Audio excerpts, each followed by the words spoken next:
The late afternoon sun painted the suburban skyline in shades of gold and pink as James Harrison steered his car into the quiet cul-de-sac. Monica, his wife, sat beside him, scrolling through her phone one last time to check the property details. In the back seat, their teenage daughter Maya was already dreaming of how she would decorate her new bedroom, while little Liam kicked his legs excitedly, humming a tune that only he understood. "This is it, guys," James said, pulling up in front of a modest yet charming two-story house. Its pale blue exterior and neatly trimmed hedges gave it a welcoming aura. "Our new start." "It looks even better in person," Monica agreed, her voice tinged with both excitement and hope. "And the schools here are top-notch." The Harrisons had been on the hunt for months, balancing countless viewings, rejections, and a housing market that seemed intent on testing their patience. When Monica stumbled upon the listing for this house, it felt like a sign, a chance to escape the noise and chaos of the city and give their kids a better life. The realtor, Mr. Ellis, was already waiting for them at the door. A well-dressed man in his late 40s, he greeted them with a professional smile that seemed just a touch too rehearsed. "Mr. and Mrs. Harrison," he said, extending his hand. "Welcome. I think you'll find this home to be quite the gem." Well, James shook his hand firmly. "We've been looking forward to this all week." "Shall we start?" Ellis gestured toward the door, but his eyes flickered briefly toward the street, where a neighbor was watering her plants. The woman's gaze lingered on the Harrisons longer than necessary before she turned back to her hose. Inside, the house was everything they'd hoped for. Hardwood floors stretched across a spacious living room, and sunlight poured in through large windows. Monica's mind raced with decorating ideas as she imagined family dinners in the adjacent dining area. Even Maya, who had been skeptical about moving, was nodding in approval as she peeked into what could be her new bedroom. But something felt off. James noticed it first. Ellis's cheerful commentary about the house's features seemed oddly rushed. When Monica asked about the neighborhood, his answers were vague. "It's quiet," he said, and diverse. The way he said diverse made Monica's stomach tighten. The tension escalated when Maya, who had wandered toward the backyard, came back with a puzzled expression. "Mom, there's someone watching us," she whispered. Was Maya disclosing? Monica followed her daughter's gaze to a neighboring house. A man stood by his window, arms crossed, his expression unreadable. He stepped away quickly when he saw Monica looking. Ellis cleared his throat, pretending not to notice. "Shall we head upstairs?" Despite the unease, the Harrisons couldn't ignore how much they loved the house. When the tour ended, James turned to Ellis. "We're interested. What are the next steps?" Ellis hesitated, his polished facade cracking for just a moment. "Well, there's been a lot of interest in this property. I'll have to confirm with the owner, but I'll get back to you soon." His tone was polite, but Monica could sense something beneath it, a subtle resistance that she couldn't quite place. As they walked back to their car, she tried to shake off the unease. Maybe she was reading too much into things. But then it happened. As James started the engine, his phone buzzed. It was a text from an unknown number. He opened it, his brow furrowing as he read the message aloud. "Don't bother. That house isn't for people like you." Silence filled the car as the words sank in. Monica's heart raced, her earlier excitement replaced by a chilling realization. "What does that mean?" she asked, though deep down, she already knew. James clenched his jaw, his hands gripping the steering wheel tightly. Maya's voice broke the silence.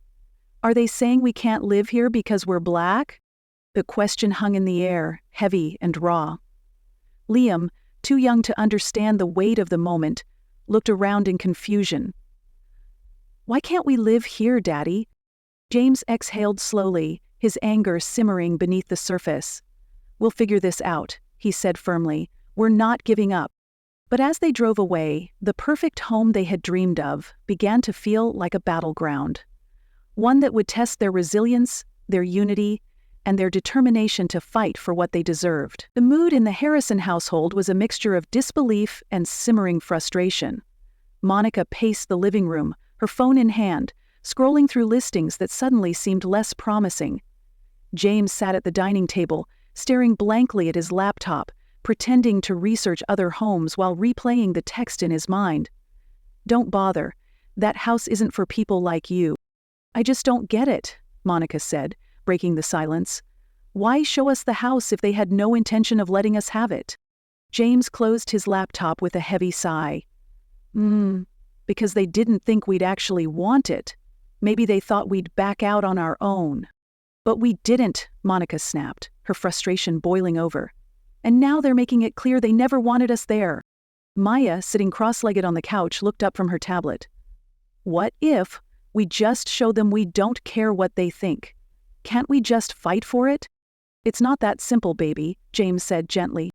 "Maybe it should be," Monica interjected, her resolve hardening. "We've got to do something. They don't get to treat us like this and think it's okay." The family agreed to confront the issue head-on. Monica called Mr. Ellis the next morning, her voice calm but firm. "We're still interested in the house," she said. "We'd like to submit an offer." There was a pause on the other end of the line before Ellis replied, his tone carefully neutral. "I'll have to check with the owner. As I mentioned, there's a lot of interest." "Good. We're qualified buyers," Monica pressed. "We're ready to move forward immediately." Ellis promised to get back to them, but sounded less than enthusiastic. True to his word, he called later that evening. "Unfortunately, the owners have received another offer and are moving forward with it," he said. "I'd be happy to help you find something else in a different area." Monica's grip tightened on the phone. "So, it's officially off the market?" "Yes," Ellis replied curtly. When Monica hung up, she relayed the conversation to James, who immediately pulled up the listing online. His jaw tightened. "It's still listed as active." "What?" Monica leaned over his shoulder, staring at the screen. The house was indeed still available, with no mention of an accepted offer. "He's lying to us," James said, his voice low and controlled. "We need proof," Monica said, "something that shows they're trying to push us out without cause." The next day the Harrisons decided to visit the house again, unannounced. As they pulled up, they saw Ellis standing outside with a white couple. The man was laughing and the woman clapped her hands excitedly as Ellis gestured toward the backyard. Monica's heart sank, but James reached for his phone. "Stay here," he said. "I'll be quick." He walked toward the group, his phone recording discreetly in his pocket. "Hey, Mr. Ellis," James said, forcing a smile. "We were just in the area and thought we'd check in." When he turned back to the group, James saw Mr. Ellis standing, and smiled. Ellis's expression froze for a split second before his professional mask slid back into place. "Ah, Mr. Harrison, I wasn't expecting you. As I mentioned, the owners are reviewing offers, so I'm just showing the house in case they'd like a backup." James nodded, glancing at the couple. "I see. Well, we'll be in touch." As he walked back to the car, his stomach churned. He didn't want to jump to conclusions, but the interaction confirmed his worst fears. They weren't being given a fair shot. That evening, Monica uploaded the recording to social media, pairing it with a post describing their experience. She ended it with a simple plea. "This isn't just about a house. This is about being treated fairly. This is about our kids knowing they deserve to live wherever we can afford. Help us make this right." The post went viral overnight.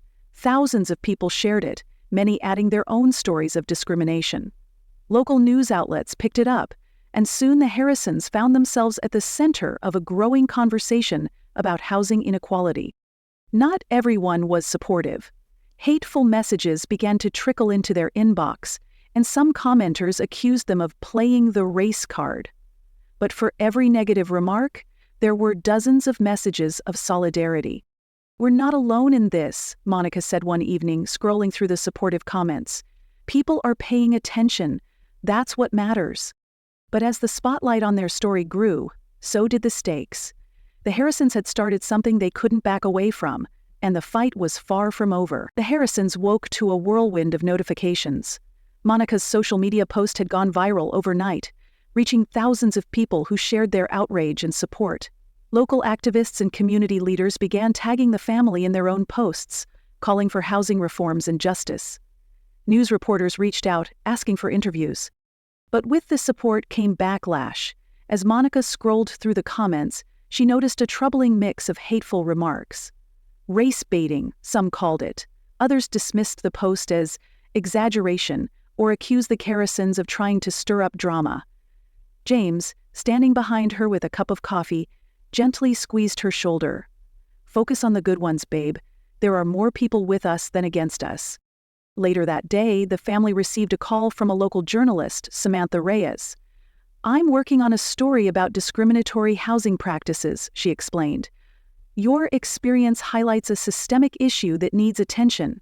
Would you be willing to speak on camera?" James hesitated, but Monica didn't. "Absolutely," she said. "People need to know what's happening." The interview was scheduled for the following afternoon. Samantha arrived at their home with a cameraman and a notebook filled with questions. She began by asking about their initial experience with the house, but it was when Monica described the text message and the subsequent visit to the property that Samantha's expression shifted to one of genuine outrage. "Do you believe this was racially motivated?" she asked. Monica's voice was steady. "We've faced subtle discrimination before, but this felt deliberate. We're a qualified, hard-working family. There's no other explanation for why we're being treated this way." As the interview wrapped up, Samantha turned to James. "What do you want people to take away from this?" James thought for a moment before answering. "That this isn't just about us. It's about everyone who's been told they don't belong, whether it's because of their skin color, their income, or their background. This isn't just a house. It's about fairness and dignity." The segment aired that evening, accompanied by footage of the Harrisons' visit to the house and the social media post that started it all. By nightfall, the story had gained even more traction. People from across the country shared similar experiences, flooding the comments section with hashtags like fair housing and discrimination. Amid the chaos, an unexpected email arrived in James's inbox. It was from an anonymous sender claiming to have worked with Mr. Ellis. The subject line read, "Proof of discrimination." Attached were internal emails between Ellis and the property owners, explicitly discussing their desire to avoid selling to certain types of buyers. "Bonicad," James called, his voice tight with disbelief. "You need to see this." The emails were damning. One message from Ellis read, "I'll make sure to steer them toward other neighborhoods. We don't want to risk upsetting the existing community." Another from the property owner stated, "We prefer buyers who fit the profile of our neighborhood." Monica's hands trembled as she read. "This is it," she said. "This is what we need to prove our case." The Harrisons forwarded the emails to Samantha, who wasted no time publishing an update to her story. The revelations sent shockwaves through the community. Ellis's employer released a statement, claiming to be shocked and appalled by the messages, and promising a full investigation. Meanwhile, the property owners faced mounting public pressure to explain their actions. During all of this, the Harrisons sat together in their living room, their emotions a mix of exhaustion, anger, and hope. Maya looked up from her phone. "Mom, Dad," she said, "people are saying they want to help. There's even a fundraiser to cover legal fees." James smiled faintly. "It's not just about the money. It's about showing that we won't back down." Monica nodded. "But it's also about community. Look at how many people are standing with us." Maya grinned. "I think it's kind of amazing. Like, we started something big. I mean, do you ever feel like—" "Speaking of which," James said, turning to the camera set up in the corner of the room, "if you're watching this and you believe in what we're fighting for, don't forget to like this video and subscribe. It's not just about spreading our story. It's about keeping this conversation going." As the Harrisons prepared for the next phase of their fight, they knew one thing for sure. They weren't alone. Their story was no longer just theirs. It belonged to everyone fighting for a world where fairness and equality were more than just words. The fallout from the emails was immediate and explosive. The Harrisons' story became a flashpoint for debate, not just in their town but across the nation. News outlets dissected the damning messages, and social media was ablaze with hashtags calling for accountability. However, not everyone was on their side. In the neighborhood where the house stood, opinions were sharply divided. A town hall meeting was hastily organized, drawing a mix of supporters, skeptics, and outright opponents. James and Monica decided to attend, knowing it would be a crucial moment for their fight. The room buzzed with tension as the meeting began. Some residents stood to speak in support of the Harrisons, condemning the discriminatory practices exposed by the emails. Others expressed concern about the media attention and the potential disruption to their community. One man, red-faced and visibly angry, declared, "This is being blown out of proportion. Not everything is about race." Monica's hand tightened around James's. She wanted to respond, but knew they had to choose their words carefully. Finally, a woman named Evelyn, an elderly resident who had lived in the neighborhood for decades, stood up. "I've seen this before," Evelyn said, her voice steady but emotional.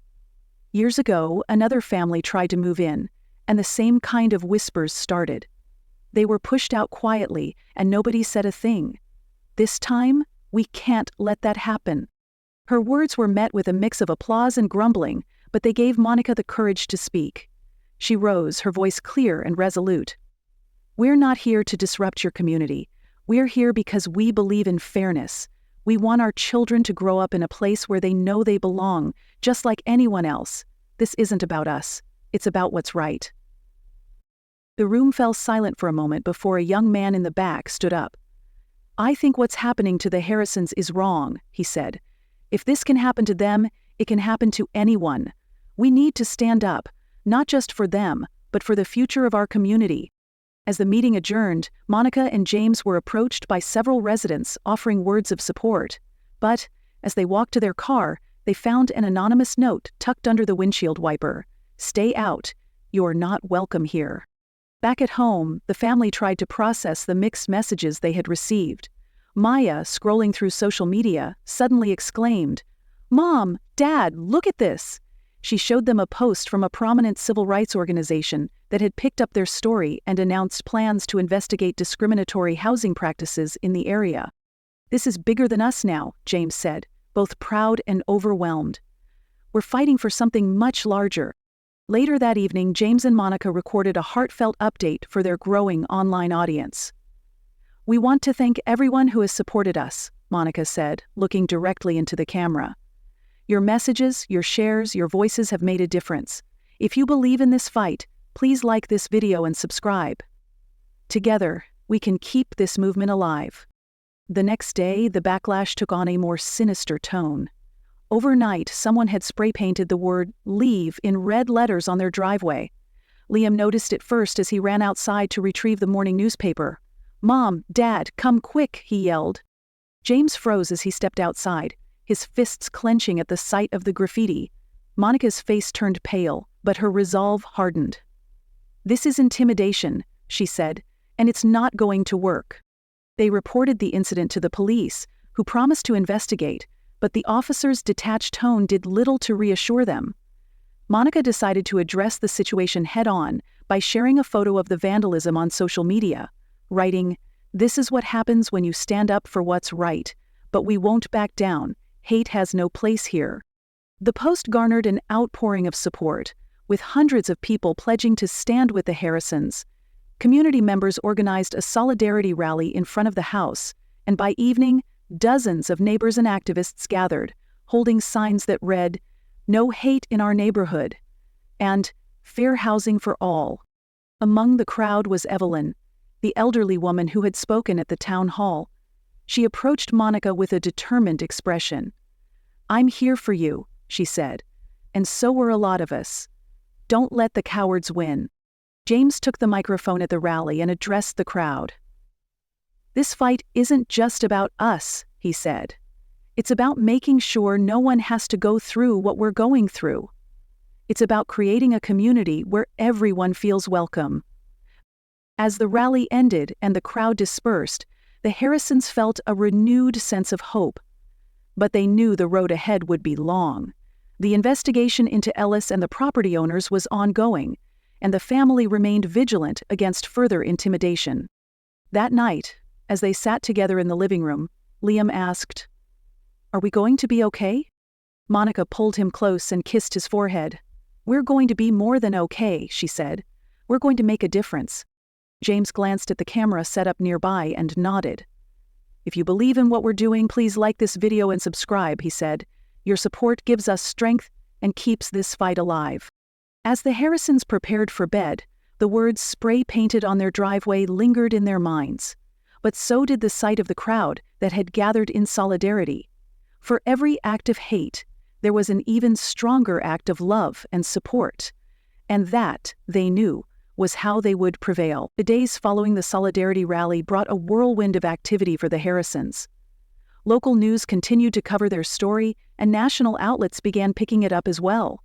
The family received invitations to speak at events advocating for fair housing and equality. Their quiet suburban struggle had become a rallying cry for change. Despite the public attention, the threats persisted. One morning, Monica found another anonymous note slipped under their door. It read, "You won't win, we'll make sure of it." But instead of instilling fear, the note only strengthened the family's resolve. They knew they had come too far to back down now. Meanwhile, the investigation into Mr. Ellis and the property owners gained traction.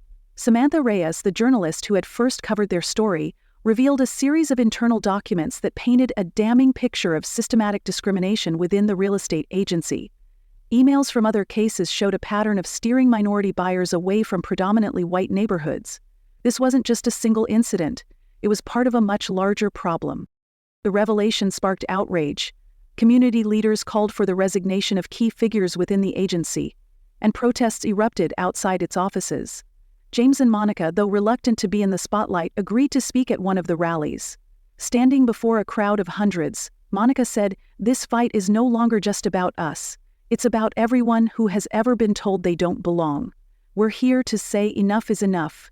The crowd erupted into applause, their chants of "Fair housing now" echoing through the streets. James, with Liam perched on his shoulders, added, "We're not just fighting for a house. We're fighting for a future where every family, regardless of their skin color, has the right to call any place home." As the rally continued, Evelyn approached the Harrisons with tears in her eyes. "You've done something remarkable," she said. "I've lived in this community for decades, and I never thought I'd see this kind of change." In the weeks that followed, legal action was taken against the property owners and the agency. The Harrisons' case became a catalyst for broader reforms, with local officials introducing stricter regulations to prevent housing discrimination. The family's courage had sparked a movement. But the most surprising turn came one quiet afternoon when the family received a call from a local developer. "We've been following your story," he said. "We believe in what you're fighting for, and we'd like to offer you a new home in a nearby community. Consider it our way of standing with you." James and Monica were stunned. They hadn't fought for special treatment, but the offer felt like a victory for their perseverance. After careful consideration, they accepted. The new home was everything they'd dreamed of, a place where their children could grow up without fear or prejudice. On the day they moved in, neighbors from both their old and new communities gathered to celebrate. Evelyn was there, along with many of the supporters who had stood by them. The atmosphere was one of hope and triumph. As they unpacked boxes and arranged furniture, Maya and Liam ran through the house, laughing and planning their new rooms. That evening, as the family sat together on their porch, Monica pulled out her phone to record one final video for their online supporters. "To everyone who has followed our journey, we want to say thank you," she began. "Your support gave us the strength to keep going. This isn't just our story, it's a story of what can happen when people come together to fight for what's right." James added, "This is proof that change is possible. But the fight isn't over. If you believe in equality and fairness, keep sharing stories like ours. And if you want more stories that inspire and empower, don't forget to like and subscribe. Together, we can keep the momentum going." As they turned off the camera, the Harrisons looked out at their new neighborhood. The road ahead would still have challenges, but for the first time in months, they felt at peace. They had stood their ground, and in doing so, they had made a difference. Not just for themselves, but for countless others who deserved a place to call home. Their fight had started with a house, but it had ended with a movement, and as the sun set on their first night in their new home, they knew this was only the beginning of something much bigger.